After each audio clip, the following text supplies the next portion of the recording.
मैं अपने सभी साथियों से बोलना चाहता हूँ कि जीवन में आवश्यकताएं कम रखें। बहुत सारा पैसा आप कमाना चाहते हैं तो ये याद रखिए कि ये सब किस कीमत पर हासिल करना चाहते हैं। साथियों नमस्कार, मैं Rajendra Kumar news point of view से। आज हम बात करेंगे बैंक लोन की। दुनिया में बाजारवाद, पूंजीवाद, भोगवाद इतना बढ़ चुका है कि अब कोई भी आदमी बिना लोन के रह ही नहीं सकता। पूंजीवादियों ने इस कदर अपने प्रोडक्ट्स को मार्केट में बिछा दिया है और उसकी इस कदर मार्केटिंग हो रही है कि आदमी उसके आकर्षण से बच ही नहीं सकता।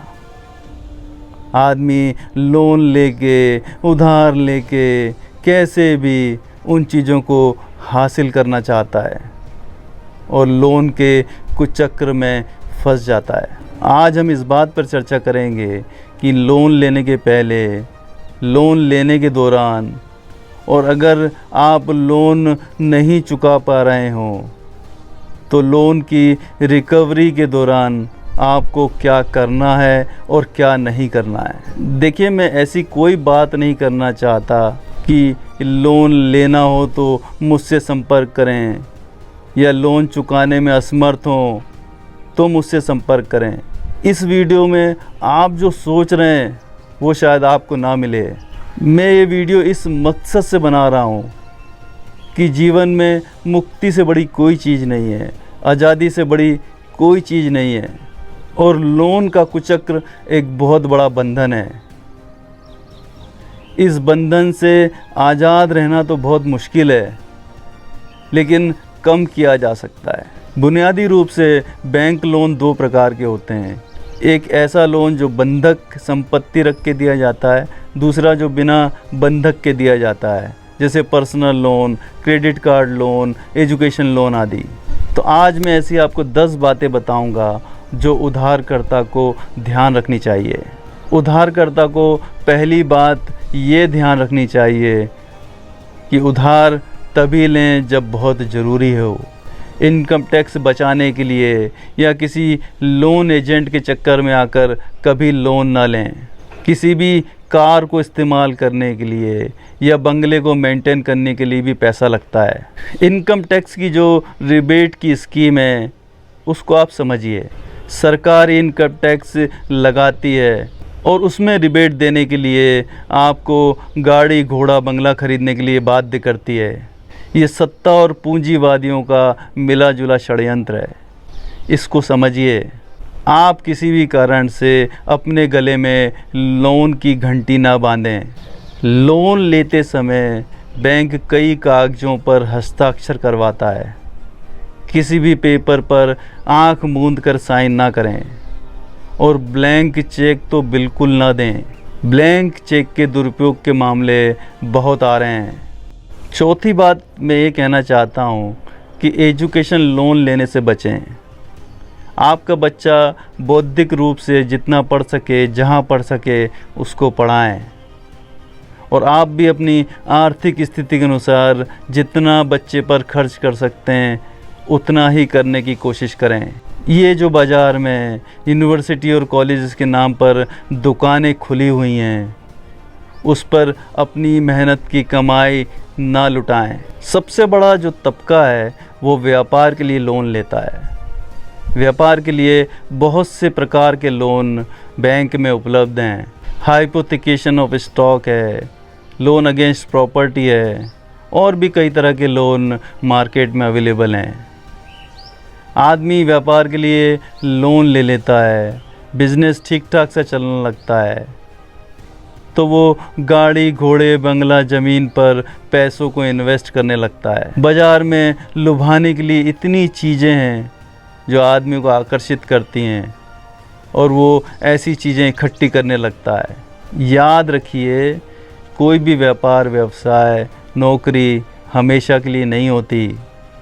बहुत से कारण हैं जो आपका व्यवसाय मंदा पड़ सकता है या नौकरी जा सकती है। जब मुसीबत आती है तो ना ज़मीन काम आती है और ना वो चीज़ें जो आपने अय्याशियों के लिए इकट्ठा कर रखी हैं। जीवन में तनाव कम लें, और ऐसी सभी चीज़ें जो आपके जीवन में तनाव बढ़ाती हैं उससे दूर रहें। छठवीं जो बात है वो लोन चुकाने से संबंधित है।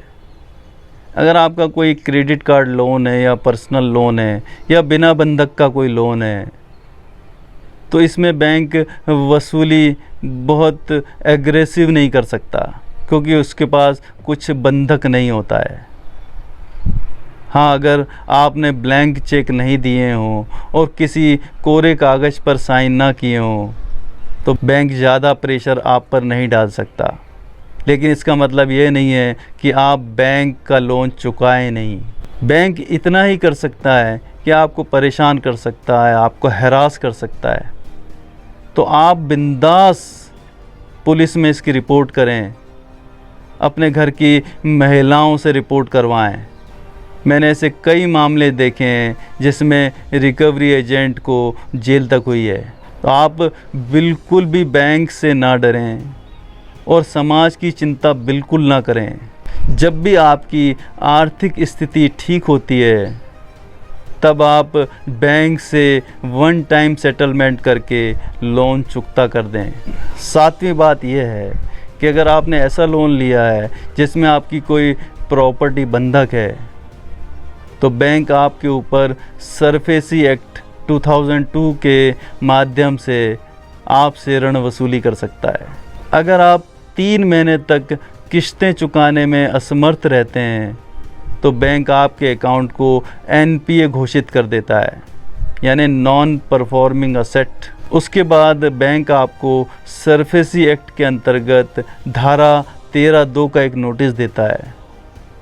इसमें बैंक आपको 60 दिन का समय देता है लोन चुकाने के लिए।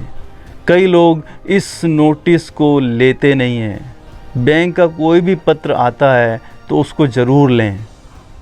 अगर आप 13(2) का नोटिस नहीं लेते हैं तो बैंक उसको अखबार में प्रकाशित करवा देता है। 60 दिन का समय निकलने के बाद भी अगर आप लोन चुकता नहीं करते हैं तो बैंक आपको एक 13(4) का नोटिस देता है।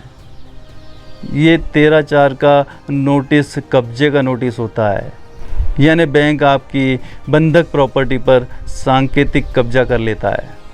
13(4) का नोटिस देने के बाद बैंक आपके शहर के डिस्ट्रिक्ट मजिस्ट्रेट के पास जाकर कब्जे का ऑर्डर लेकर आता है और फिर आपकी प्रॉपर्टी पर आपके एरिए के तहसीलदार के माध्यम से कब्जा कर लिया जाता है।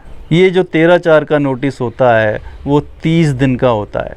अगर हम शुरू से देखें तो NPA की प्रक्रिया से लेकर पोजीशन ऑर्डर तक करीब आपको 200 दिन मिलते हैं। इन 200 दिनों में आप अपने प्रॉपर्टी का सौदा करके या कोई भी आपके पास ज़मीनें हो उसका सौदा करके लोन चुकता कर सकते हैं। उधारकर्ता के लिए जो 9वीं बात मैं रखना चाहता हूँ वो है कि आपको 200 दिन के बाद भी अगर कुछ समय और चाहिए तो आप 13(4) के नोटिस मिलने के 45 दिन के अंदर DRT को अप्रोच कर सकते हैं। DRT मतलब डेट रिकवरी ट्रिब्यूनल। यहाँ पर आप बैंक के अगेंस्ट केस लगा सकते हैं और कोई भी वकील या कंसल्टेंट आपको आराम से 1, 2, 3 साल का समय दिलवा सकता है। ऐसे कई वकील और कंसल्टेंट हैं जिनके पास कई तरीके होते हैं कि वो आपको और भी समय दिलवा सकते हैं। तो 10वीं बात मैं ये कहना चाहता हूँ कि अगर आप भी लोन के पचड़े में फंसे हों और बैंक से लड़ रहे हों तो इस विवाद को ख़त्म करने का सबसे अच्छा तरीका यही है कि बैंक से समझौता करें। बैंक आजकल वन टाइम सेटलमेंट की स्कीम लेकर आए हैं। आप उस स्कीम के अंतर्गत बैंक से समझौता करके कहीं से पैसे की जुगाड़ करके लोन चुकता कर दें। अगर आप इस पोजीशन में हैं कि आप चुकता कर सकें तो आप ज़रूर इसको चुकता करें। इसको ईगो की लड़ाई ना बनाएं। बैंक से किसी प्रकार का दुराभाव ना रखें। मैं अपने सभी साथियों से बोलना चाहता हूँ कि जीवन में आवश्यकताएं कम रखें, दिखावा कम करें। जो भी लोग आपको सफल देखना चाहते हैं, उद्यमी बनाना चाहते हैं, बहुत सारा पैसा आप कमाना चाहते हैं, तो ये याद रखिए कि ये सब किस कीमत पर हासिल करना चाहते हैं। जीवन में मुक्ति से बड़ी कोई चीज़ नहीं है। नमस्कार।